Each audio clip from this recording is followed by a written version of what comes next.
Hello everyone. आज हम लोग रिलेशन एंड फंक्शन में इक्विलेंस रिलेशन को पढ़ेंगे, क्योंकि ये जो टॉपिक है वो हमारे पिछले टॉपिक से रिलेटेड है, तो उसको हम क्वेश्चन के जरिए समझते हैं। ठीक है, तो अपना क्वेश्चन ये है, एनसीईआरटी का है। और इक्विलेंस रिलेशन यहाँ बोला गया है कि इक्विलेंस रिलेशन बताओ कि क्या ये इक्विलेंस रिलेशन है या नहीं है। अच्छा, इसमें एक हमें बताया गया है ये रिलेशन कि एक्स कॉमा वाई पेयर तब बनेगा जब एक्स एंड वाई के सेम नंबर ऑफ पेज होंगे। ठीक, सेम नंबर ऑफ पेज होंगे, ये इसमें लिखा है यहाँ पे। और ये एक रिलेशन है यार, जो कि सेट ए पे है, जो कि क्या है, किसका सेट है, ऑल बुक्स का, सारी बुक्स का। तो कुल मिला के क्या कह रहा है कि ये कह रहा है कि यदि दो बुक्स का सेम नंबर ऑफ पेज हो गए, तो वो एक पेयर बनाएगा, एक्स कॉमा वाई, जो कि आर सेट में आ जाएगा। ठीक है, तो ये कह रहा है। अब यहाँ पे बोला गया है कि ये शो करो कि क्या ये इक्विवेलेंस रिलेशन है या नहीं है। इक्विवेलेंस रिलेशन को आपको शो करने के लिए तीन चीजें आपको शो करनी पड़ती हैं। तीन चीजें, पहला कि क्या ये रिफ्लेक्सिव है, दूसरा कि क्या ये सिमेट्रिक है, तीसरा क्या ये ट्रांसिटिव है। ये तीन चीजें आपको प्रूफ करनी पड़ती हैं। और अगर ये तीनों ही हो रहा है, ऐसा नहीं कि दो प्रूफ कर दो या कोई आप एक प्रूफ कर दो, ऐसा नहीं, तीनों ही आपको शो करना पड़ेगा। जब ये तीनों हो जाता है तब उसको कहा जाता है कि ये इक्विवेलेंस रिलेशन है। तो चलो देखते हैं कि क्या ये क्वेश्चन, क्या ये जो हमें कंडीशन दी हुई है, x comma why have same number of pages, क्या ये इक्विवेलेंस रिलेशन बना रहा है या नहीं बना रहा है। अगर हम पहला रिफ्लेक्सिव को देखें, तो हमें रिफ्लेक्सिव का पिछली वीडियो में मैंने बताया था रिफ्लेक्सिव कैसे शो किया जाता है। जब एक्स कॉमा एक्स आए, है ना, यानी कि जितने भी, for all x belong to set, यानी कि सेट ए में जितने एलिमेंट हैं, अगर उन सब का पेयर बन रहा है, यानी कि अगर 1 2 3 इसमें एलिमेंट होता, तो 1 1 2 2 आता, है ना, तभी रिफ्लेक्सिव बनाता। अब यहाँ पे जो सेट ए है वो कंटेन कर रहा है, क्या कंटेन कर रहा है, बुक्स को कंटेन कर रहा है। अब अगर मैं कोई भी बुक्स को एक्स से रिप्रेजेंट कर दूं, तो क्या एक्स कॉमा एक्स के सेम नंबर पेज होंगे? हाँ, होंगे। किसी भी बुक का, अगर आप कोई एक्स बुक ले रहे हो, तो यार अगर बुक एक है तो उसके पेज भी तो सेम होंगे। अगर ए कोई बुक है, मान लो अंकुर नाम से कोई बुक है, तो क्या वो उसके पेज सेम नहीं होंगे? अंकुर अंकुर का सेट बना दिया आपने, तो यानी कि एक्स कॉमा एक्स तो आएगा ही आएगा, क्योंकि सेम बुक के सेम पेज होते हैं। ओके। सेकेंड, अगर सिमेट्री की बात की जाए, तो सिमेट्री कैसे शो करा जाता है? हम लिखते हैं कि if x comma y belong to relation, then y comma x अगर आएगा रिलेशन में, तब वो क्या होगा, सिमेट्रिक होगा। ठीक है, क्या यहाँ ये हो सकता है? सोचिए, एक्स कॉमा वाई यहाँ पे रिप्रेजेंट कर रहा है बुक्स को, जो कि ये किसका सेट है, कि ए जो है वो बुक का सेट है, और ए पे रिलेशन डिफाइन हुआ है ना, तो यहाँ पे एक्स कॉमा वाई क्या है, बुक है। अब अगर एक्स कॉमा वाई का पेयर यहाँ पे बन रहा है, अगर वो उसमें रिलेशन में आ रहा है, तो इसका मतलब क्या होता है?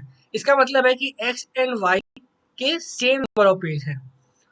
अब ये बताओ, एक्स कॉमा वाई के सेम नंबर ऑफ पेज हैं, क्या वाई कॉमा एक्स के सेम नंबर ऑफ पेज नहीं होंगे? क्यों नहीं होंगे? केवल यहाँ पे पेयर ही तो चीज अब वो हुए हैं, केवल यहाँ पे देखो ना, जो पेयर है वो एक्स कॉमा वाई था या वाई कॉमा एक्स हो गया, केवल एक्सचेंज ही तो हुआ है, बुक्स तो सेम है, तो यहाँ पे सिमेट्रिक तो होगा। ट्रांसिटिव की अगर बात की जाए, तो ट्रांसिटिव की कंडीशन होती है, कि इफ एक्स कॉमा वाई आ रहा है एंड वाई कॉमा जेड, एक नया ये वेरिएबल आ जाता है, ये आ रहा है, देन अगर अगर एक्स एक्स ये और जेड भी आएगा, तब वो ट्रांसिटिव होगा। ये होता है ट्रांसिटिव कंडीशन। तो क्या ऐसा हो रहा है? अगर x comma y comma z जो है वो किसी किताब को रिप्रेजेंट कर रहा है, बुक को रिप्रेजेंट कर रहा है, तो तो मान लो ये वन बुक है, सेकेंड बुक है, ये थर्ड बुक है, इसके 30 पेज हैं, इसके 30 पेज हैं, इसके 30 पेज हैं। तो यार ये बताओ, अगर इसके 30 पेज होंगे, इसके 30 पेज होंगे, इसके 30 होंगे, तो इसके भी 30 होंगे, क्योंकि same book same number of page है, तो क्या इन दोनों के 30 नहीं होंगे? कॉमन सेंस की बात है ना?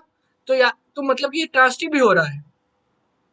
तो इसका मतलब है कि ये रिफ्लेक्सिव भी है, सिमेट्रिक भी है, ट्रांसिटिव भी है। अगर ये तीनों है तो इसका मतलब क्या है, ये इक्विवेलेंस भी है, इक्विवेलेंस रिलेशन।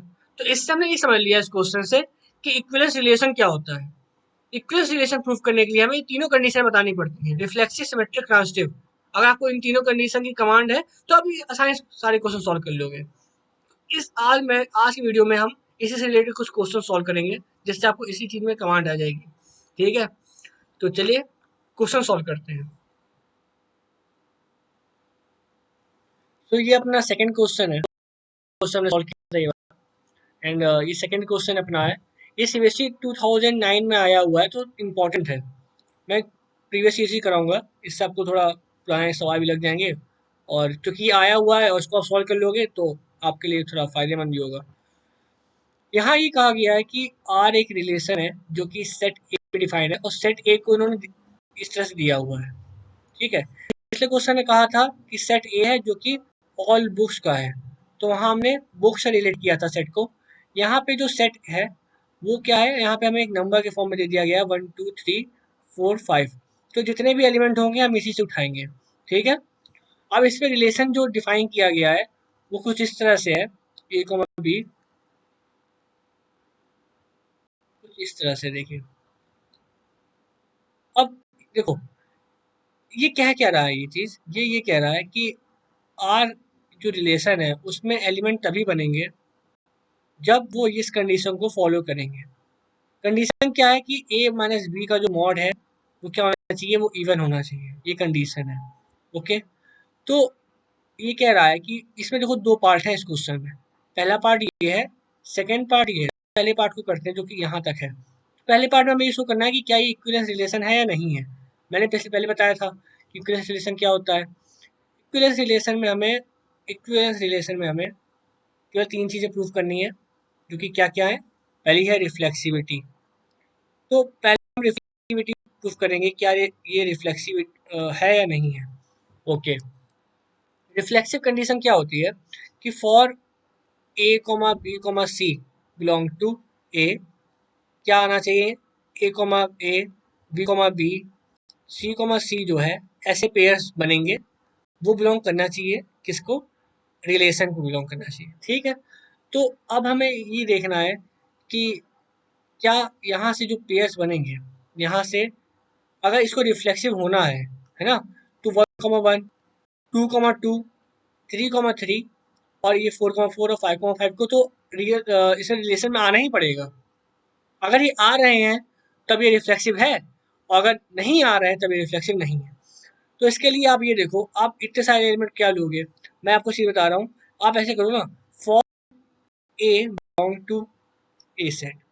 ठीक है, हमने ए वेरिएबल डिफाइन कर लिया जो कि हर एक एलिमेंट को डिपेंड कर रहा है, जो कि ए सेट में है। ठीक है, तो फॉर ए बिलोंग टू ए, यहाँ पे ए माइनस ए का मॉड जो है वो क्या आएगा, 0 आएगा, which is what, which is even, जो कि क्या है, इवन है। और अगर ये इवन रहा है तो क्या ये कंडीशन को फॉलो कर रहा है, हाँ कर रहा है। तो इसका मतलब कि आप कोई भी एलिमेंट ले लो जो कि वो सेम नंबर होंगे, तो उनका जो सब्ट्रैक्शन होगा वो 0 आ जाएगा और वो इवन होगा। तो इसका मतलब क्या है कि हर एक ये जो एलिमेंट होंगे 1,1, 2,2, 3,3, वो सब क्या होंगे, वो होंगे इक्विवेलेंस रिलेशन, यानी वो होंगे रिफ्लेक्सिविटी को फॉलो करेंगे, तो यानी कि रिफ्लेक्सिव हो जाएंगे। तो यहाँ से हम क्या कह सकते हैं, R is reflexive, R is reflexive. ठीक है, अब सिमेट्रिसिटी को अगर देखें, सिमेट्रिसिटी के लिए हमें करना पड़ा है कि यदि ए कॉमा बी कंडीशन को फॉलो करके रिलेशन में आ रहा है तो बी कॉमा ए को आना चाहिए। अगर ये हो रहा है तभी ये होगा। ठीक है, तो देखते हैं, अगर हम कहेंगे कि ए माइनस बी है ना, ए कॉमा बी एलिमेंट जो है वो रिलेशन को बिलोंग कर रहा है, तो इसका मतलब कि ए माइनस बी क्या होना चाहिए, इवन होना चाहिए, तभी तो ए कॉमा बी आया होगा। तब हम क्या ये कह सकते हैं कि बी माइनस ए भी इवन होगा, क्यों नहीं कह सकते। ए माइनस बी का मॉड, क्या वो बी माइनस ए के बराबर नहीं है, पूरी तरह से एक इसके बराबर है। तो अगर अगर बी माइनस ए भी इवन होगा तो इसका मतलब क्या है कि बी कॉमा ए भी बिलोंग करेगा रिलेशन को। आप पॉइंट समझ रहे हो मैंने क्या किया, मुझे ये चेक करना था कि अगर ए कॉमा बी बिलोंग कर रहा है रिलेशन को, बी कॉमा ए भी रिलेशन को बिलोंग करना चाहिए। तो मैंने क्या किया, मैंने इन्हीं वेरिएबल को पकड़ा रहा, ये जो वेरिएबल है इन्हीं को यूज किया कि यहाँ क्या हो रहा है कि A comma B belong to R, तो बी ए माइनस बी जो इवन हो जाएगा, तो बी माइनस ए भी इवन हो जाएगा। अच्छा, आप अगर कभी कभी आपको पता लगाना है कि सिमेट्रिसिटी फॉलो कर रहा है या नहीं कर रहा है, रिफ्लेक्सिविटी फॉलो कर रहा है नहीं कर रहा है, तो रफ में एक बार आप यहाँ इसके एलिमेंट उठा उठा के चेक कर लो। आप चेक करो कि 2,4 लिया तो क्या हो रहा है, 2 - 4 जो हो रहा है का मॉड जो है वो कुछ 2 आ रहा है, 2 तो इवन है, तो क्या 4 - 2 का मॉड भी इवन आएगा? आपने देखा कि हाँ आ रहा है, तो इसका मतलब कि ये फॉलो कर रहा है। अब इसको आप अगर वेरिएबल रिप्रेजेंट कर रहे हो तो वेरिएबल रिप्रेजेंट कर लो, नहीं तो आप नंबर्स का यूज करो। ठीक है, इस तरह से क्वेश्चन सॉल्व करो। अब ट्रांसटिव की अगर मैं बात करूं तो ट्रांसटिव के लिए देखते हैं।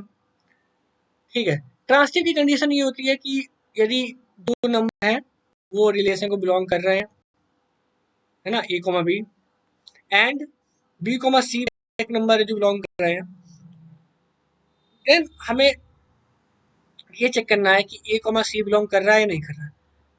यदि ये कर रहा होगा तब तो ट्रांसटिव होगा, तब तो होगा, अगर ये नहीं कर रहा होगा तो ट्रांसटिव नहीं होगा। ठीक है, ये चीज होती है किसके लिए, ट्रांसटिव के लिए होती है। तो हमें यहाँ चेक करना है।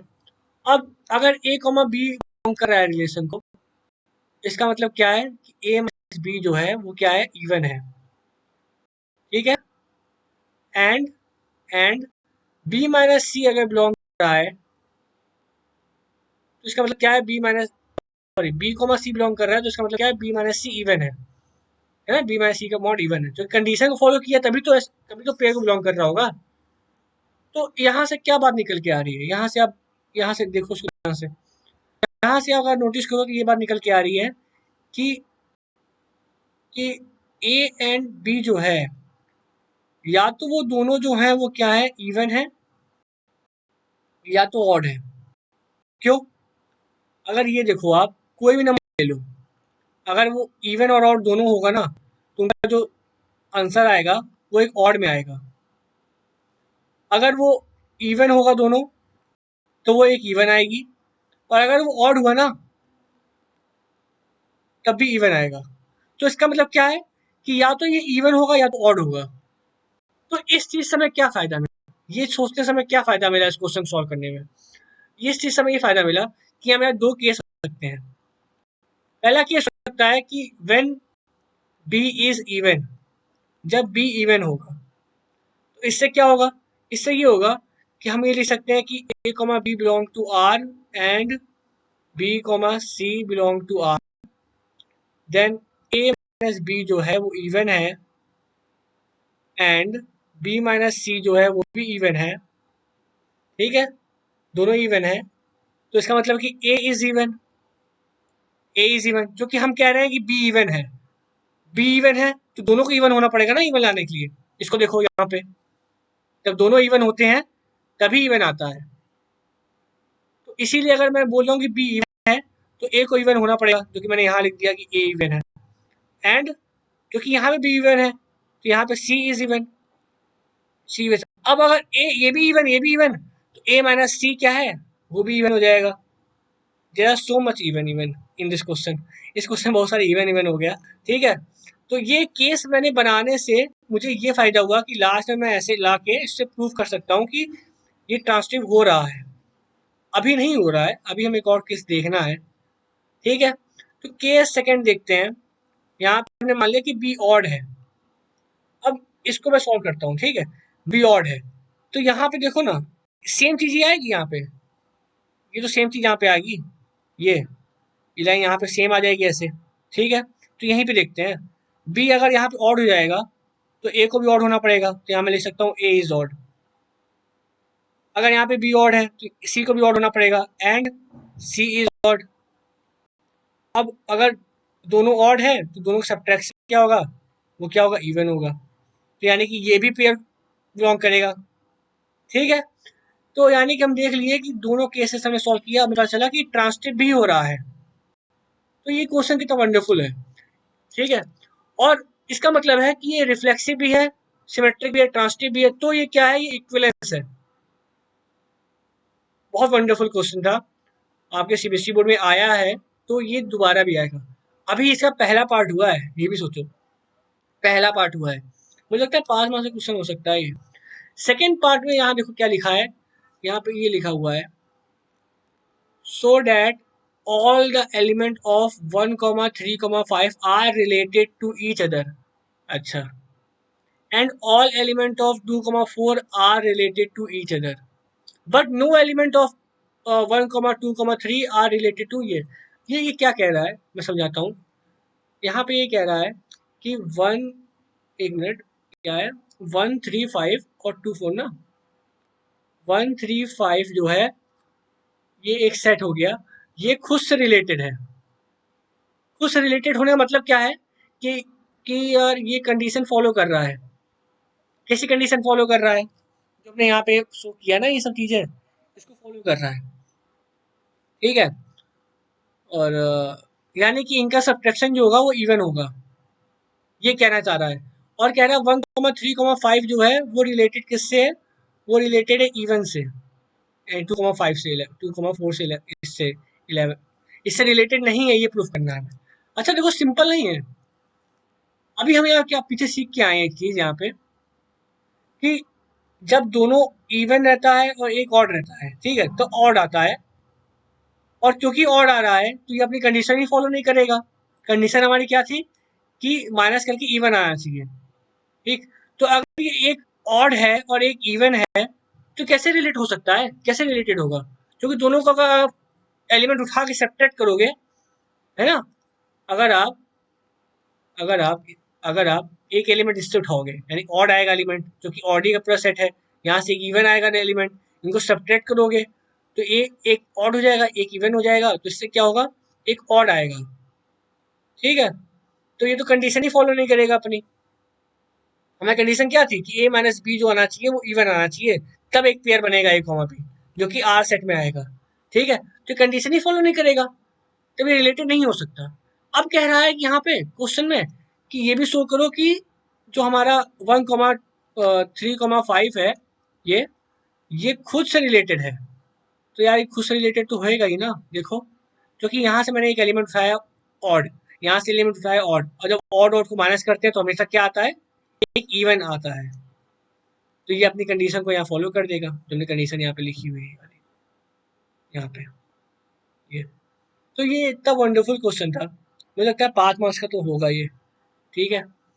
तो बहुत वंडरफुल क्वेश्चन था, और कितना सिखा दिया हम लोग को, कितनी चीजें इसमें सीख गए हम लोग। ओके, तो अब हम आगे बढ़ते हैं, नेक्स्ट क्वेश्चन पे सॉल्व करते हैं। इस क्वेश्चन में प्रूव करना है कि ये जो अपने को दिया है रिलेशन, ये पूरा, ये क्या इक्विवेलेंस रिलेशन है या नहीं है। और फिर हमें एक नया चीज यहाँ बताई जाएगी कि इक्विवेलेंस क्लास क्या होती है। अच्छा, पहले हम लोग इक्विवेलेंस क्लास पे आप ध्यान ना दो, पहले आप जो अपना पहला चीज जो हमें प्रूफ करनी है, इक्विवेलेंस रिलेशन, उसी पे ध्यान दीजिए, ठीक है।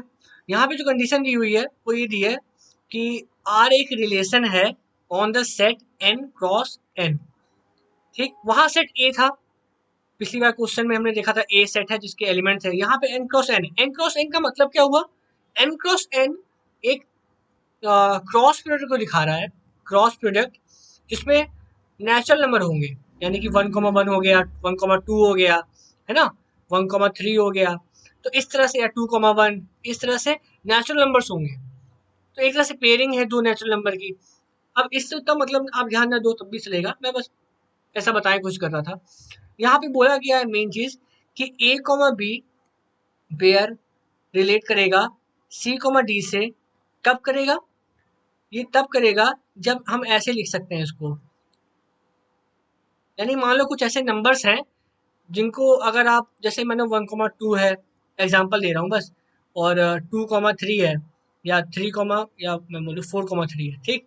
तो अगर 1, 4, 1+4, क्योंकि यहाँ लिखा क्या है ए प्लस डी, अगर ये डी है, अगर 3D है, तो 1+3 इजगल टू क्या हो गया, 2+4, यानी कि इनका एडिशन और इनका एडिशन अगर बराबर हो गया, तब ये पेयर क्या होगा, रिलेट करेगा। क्या यहाँ पे बराबर हो रहा है क्या, यहाँ पे तो नहीं हो रहा, तो ये रिलेटेड नहीं है ना। तो हमें ये देखना है कि क्या ये रिफ्लेक्सिव, सिमेट्रिक और ट्रांजिटिव है। अगर है, तीनों है, तो इक्विवेलेंस हो जाएगा। तीनों नहीं होगा तो इक्विवेलेंस रिलेशन नहीं होगा। लेकिन देखो यहाँ पे लिखा है prove that it is a equivalence relation, तो यानी कि इक्विवेलेंस रिलेशन है। ठीक, हमें प्रूव करना है कि है, समझे। अब यहाँ पे हमें पहले क्या प्रूव करना है कि रिफ्लेक्सिविटी, क्या ये रिफ्लेक्सिव है या नहीं है। चलिए प्रूव करते हैं इसको। रिफ्लेक्सिविटी के लिए हमें पता है, हमें सेम पेयर बताना पड़ता है। इसका मतलब कि क्या हमें ये प्रूव करना पड़ेगा कि ए रिलेटेड है ए से। चलो देखते हैं। इसको हम लिख सकते हैं कि अगर हम मान लें कि ए बी जो कि है वो क्या है, एक क्या है, एक आर्बिट्रेरी का मतलब है कोई भी रैंडम एलिमेंट है। एलिमेंट किसका होगा, एलिमेंट होगा n क्रॉस n का, क्योंकि यही सेट है अपना।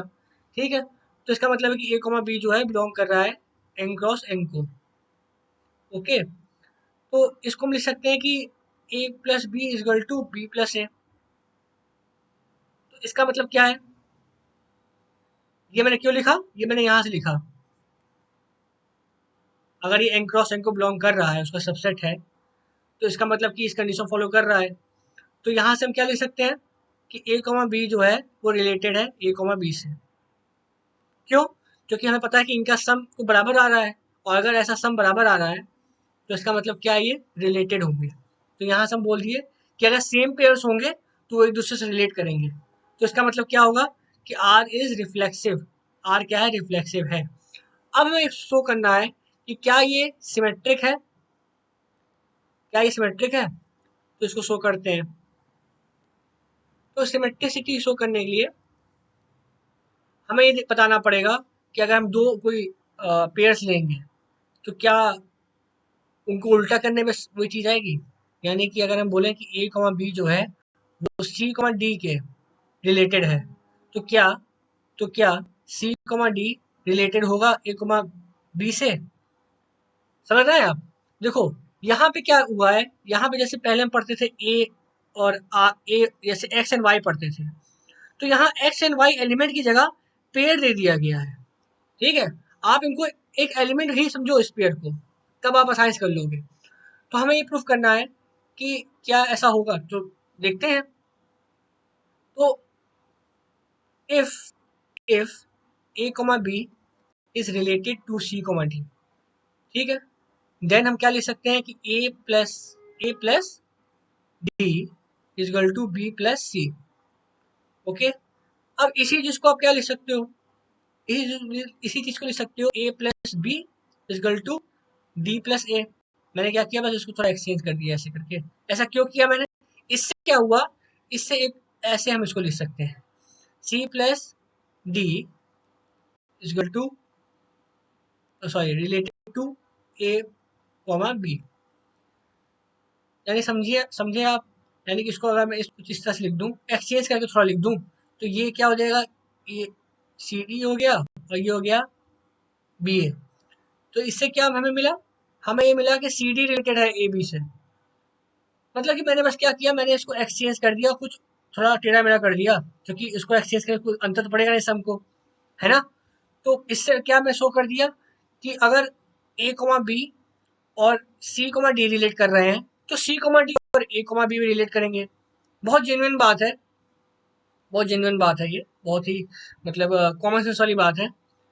लेकिन हमें शो करना पड़ता है मैथ में हर चीज़ को, तो हमने इसको इस तरह से शो किया।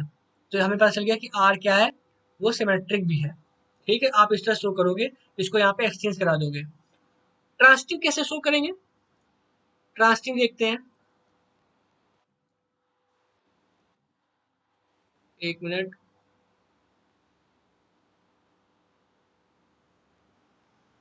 ट्रांजिटिव शो करते हैं, तो ट्रांजिटिव के लिए अगर यहाँ पे हमें पता है ट्रांजिटिव कैसे शो किया जाता है, बस यहाँ पे क्या है, पेयर है एलिमेंट की जगह। तो अगर बी रिलेटेड होगा डी से, एंड डी एक और आप एलिमेंट जोड़ दो, मान लो मैं मान लेता हूँ एफ मान लेता हूँ, ठीक है। तो हमें ये शो करना पड़ेगा क्या ये ए कॉमा बी जो है वो इससे रिलेटेड है या नहीं। अगर ये इससे रिलेटेड शो कर दिया तो हमारा आंसर आ जाएगा। इससे रिलेटेड शो करने के लिए हमें क्या शो करना पड़ेगा, यहाँ देखिए, ध्यान दीजिए, ये एक रफ वर्क मैं बता रहा हूँ, रफ वर्क है ये, ठीक है। इससे इसको रिलेटेड करने के लिए क्या शो करना पड़ेगा कि a plus E is equal to B plus sorry a plus F is equal to B plus E show करना पड़ेगा। तो कैसे शो करेंगे जो देखते हैं। अगर ये इससे रिलेटेड है तो हम लिख सकते हैं कि a plus D is equal to B plus C, ठीक है। एंड इसको क्या लिख सकते हैं, C plus F is equal to D plus E. और हमें बस थोड़ा एक्सचेंज करना है थोड़ा सा, यहाँ पे आप इसको सम कर दो। इससे क्या होगा, इससे ये होगा कि कुछ ऐसा आ जाएगा सीन। हमने इसको ऐड कर दिया, ऐड करने से क्या हुआ, देखो डी और डी कट जाएगा, ई और ई कट जाएगा, तो क्या आ जाएगा, A plus F is equal to B plus यहाँ पे देखो, यहाँ पे सी था तो सी कटा और ई रह गया, ई आ गया, ई अपना आ गया। और ये जब आया तो इससे क्या हमें पता चला कि ए प्लस एफ जो है वो रिलेटेड किससे है, बी कॉमा ई से, सॉरी ए कॉमा एफ रिलेटेड है बी कॉमा सी से। तो हमने क्या किया यहाँ पे, हमने इन दो कंडीशन का यूज किया। ये जो हमें पता होता है, हमें क्या पता होता है ट्रांसटिव में कि एक्स अगर वाई जो है वो है, और अगर रिलेशन में आ रहा है, वाई कोमा जेड रिलेशन में आ रहा है, तो हमें शो करना पड़ता है कि एक्स कोमा जेड भी आएगा। तो हमने उसी चीज को क्या किया, पेयर की टर्म्स में लिखा कि अगर ये और ये रिलेटेड है ये कंडीशन फॉलो की होगी, ये और ये रिलेटेड है तो ये कंडीशन फॉलो की होगी। इन दो कंडीशन का यूज करके हमने ये अपनी इस तरह से इसको सॉल्व किया कि हमारा ये आ जाए आंसर।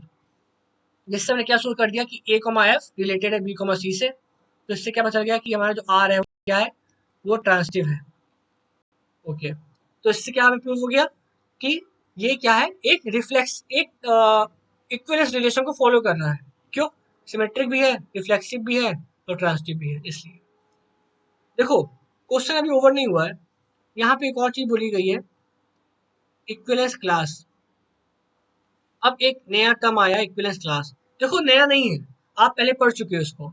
मैंने पिछले अभी इससे पहले जो मैंने आपको कराया था क्वेश्चन, उसमें मैंने बताया था आपको ना कि एक सेट है 1,2,3 का, वो बताओ कि वो खुद से रिलेटेड है या नहीं है, या वो रिलेटेड है या नहीं है 2,4 से ना, 2,4 से। तो यही सिमिलर चीज अगर मैं बोलूँ तो ये इक्विवेलेंस, ये जो क्लास होती है, ये इक्विवेलेंस क्लास, इसमें भी वही सेम चीजें होती हैं।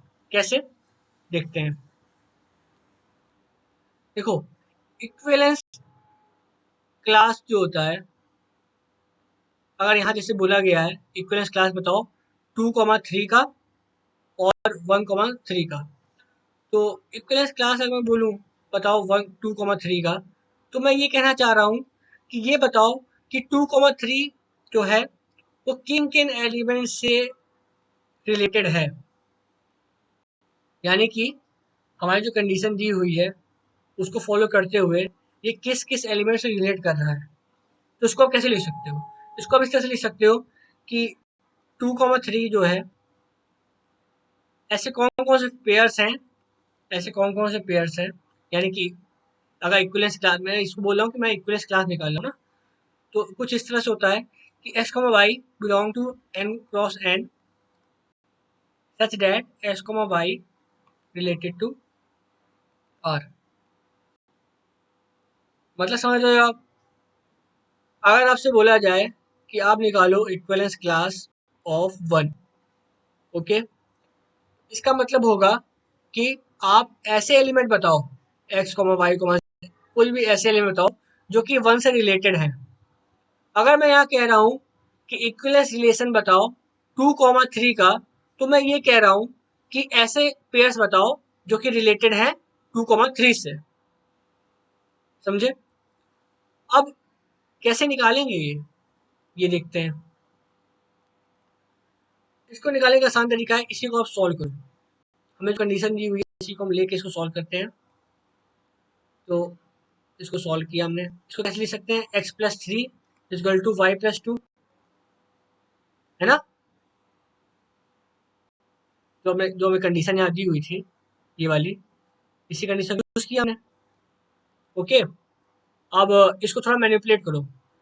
तो आप क्या लिख सकते हो यहाँ पे? यहाँ लिख सकते हो y equal to x plus one लिख सकते हो। ठीक है, तो y की वैल्यू यहाँ से आ गई, तो इसका मतलब हमें ऐसे पेयर फाइंड करने हैं जो कुछ इस तरह से हो। यहाँ पे y की वैल्यू पुट कर दी मैंने, तो ऐसा कुछ आ गया, तो हमें ऐसे एलिमेंट चाहिए, यानी x x प्लस वन। तो अगर आप एक एक नेचुरल नंबर से, क्योंकि नेचुरल नंबर का सेट है ना, ये जो है ये नेचुरल नंबर है ना, तो यहाँ से उठाते जो वैल्यू वन रखा मैंने, तो यहाँ पे क्या आएगा, टू आएगा। फिर टू रखा तो थ्री आएगा, थ्री रखा तो फोर आएगा। तो इस तरह से क्या आ रहा है, पेयर्स आते जा रहे हैं। तो ये पेयर्स क्या है, ये पेयर्स है इक्विवेलेंस क्लास को दिखा रहा है कि कौन कौन से जो पेयर हैं, कौन कौन से पेयर हैं जो इस कंडीशन को फॉलो कर रहे हैं। ओके, ये हो गया 2,3 के लिए। अब मैं एक और बताता हूँ, ये जो 1,3 इसके लिए बताता हूँ, और आपको अच्छे से आएगा। तो अगर आपको बोला जाए कि 1,3 का इक्विवेलेंस क्लास, तो आप क्या बोलोगे कि ऐसे पेयर हो जो कि रिलेट करें 1,3 से। ठीक, इसी कंडीशन को थोड़ा लिखो अच्छे से। क्या आप लिख सकते हो, इसको लिख सकते हो, इस तरह से लिख सकते हो आप, x plus three y plus one, है ना? अब इसको मैनिपुलेट किया थोड़ा सा हमने, तो इसको क्या लिख सकते हो, वाई यहाँ पे आ गया, एक्स, है ना? तो ये क्या हो गया, एक्स प्लस टू हो गया। ओके, अब इसी को यहाँ पे पुट कर दो, यहाँ पे x comma x plus two. तो कैसे कैसे पेयर बन जाएंगे, नेचुरल नंबर का है ये पेयरिंग, नेचुरल नंबर की पेयरिंग है ये, देखिए। तो one, one plus two three, ठीक, फिर two, two plus two four, ऐसे ऐसे पेयर्स बनते जाएंगे, थ्री, सिक्स, ऐसे ऐसे पेयर्स बनते जाएंगे। तो ये क्या दिखा रहा है, ये दिखा रहा है कि 1,3 रिलेट करता है इससे। देखो 1,3 तो यहाँ पे लिखा है, तो यानी 1,3 तो 1,3 से रिलेट करता ही। 2,4 रिलेट करता है 1,3 से। 3,6 रिलेट करता है 1,3 से। अच्छा, रिलेट करने का मतलब क्या है कि अगर मैं 3,6 लिखूँ रिलेट करता है 1,3 से, इसका मतलब है कि 3 plus three equal to 6 plus one होगा, यानी इनका सम बराबर होगा। देखो ये क्या आ रहा है, सॉरी मैंने गलत लिख दिया क्या,